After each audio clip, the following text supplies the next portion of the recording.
Henri Bergson conçoit la mystique comme l'expression la plus haute de l'élan vital, une force créatrice qui dépasse les cadres figés de la pensée et de la société.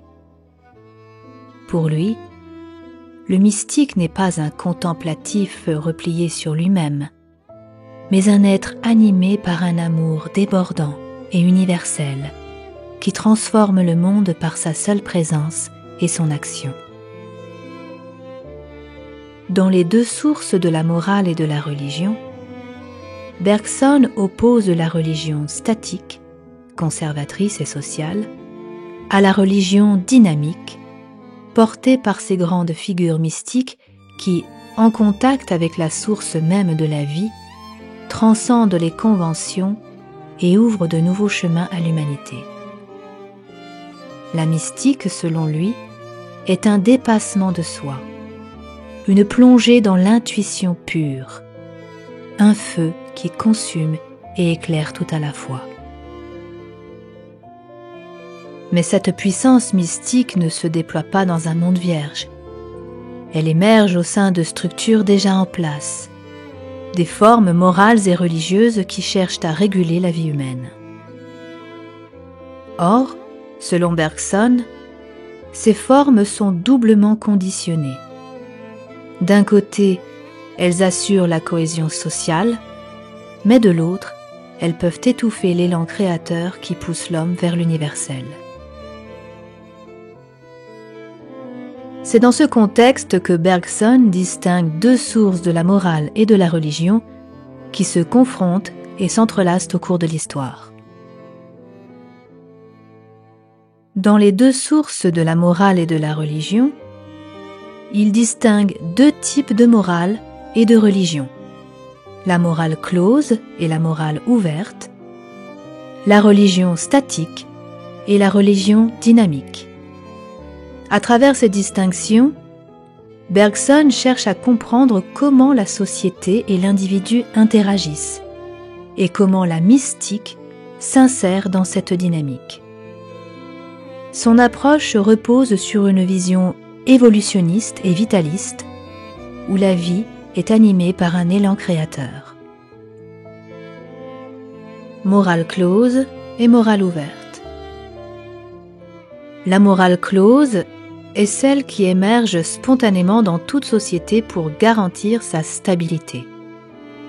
Elle est marquée par l'obligation et la contrainte, c'est-à-dire que les individus se conforment aux règles morales non par conviction personnelle, mais parce qu'ils y sont poussés par la pression sociale. Bergson voit cette morale comme une nécessité biologique. Sans elle, l'humanité ne pourrait se structurer et survivre.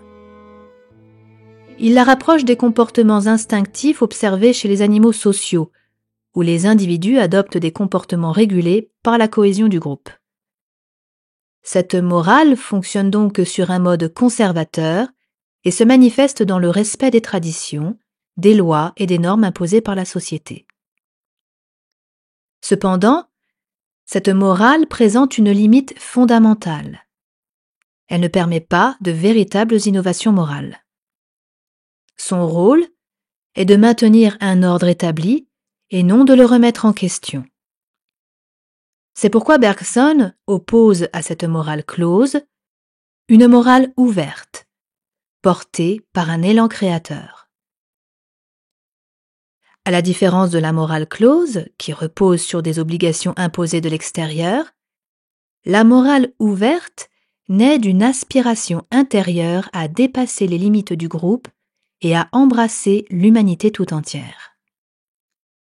Bergson associe cette morale à des figures exceptionnelles, des êtres qui incarnent une forme d'amour universel et qui, par leur action, révolutionnent les conceptions morales de leur époque.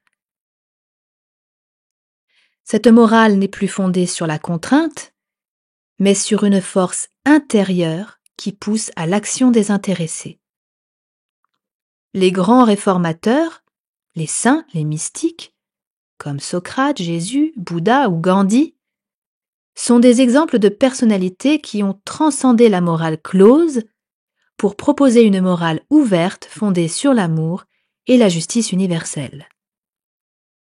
Ainsi, la morale ouverte est dynamique. Elle évolue, se transforme et ouvre de nouvelles perspectives à l'humanité. Religion statique et religion dynamique. Bergson montre que, comme la morale, la religion possède une version statique et une version dynamique. La religion statique est essentiellement sociale. Elle vise à maintenir l'ordre en proposant des récits, des rites et des croyances qui répondent aux angoisses fondamentales de l'être humain. Elle a deux fonctions principales.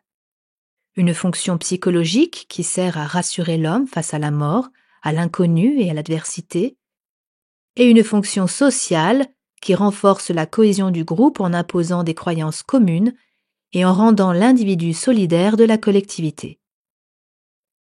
Cette religion est proche de la morale close.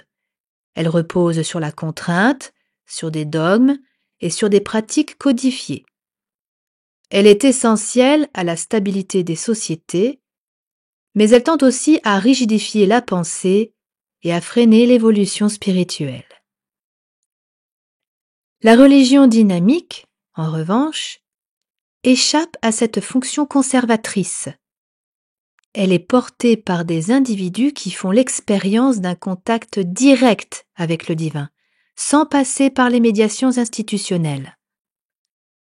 Bergson définit cette religion comme une force intérieure qui pousse l'homme à aller au-delà de lui-même, à transcender son individualité et à s'ouvrir à une communion universelle.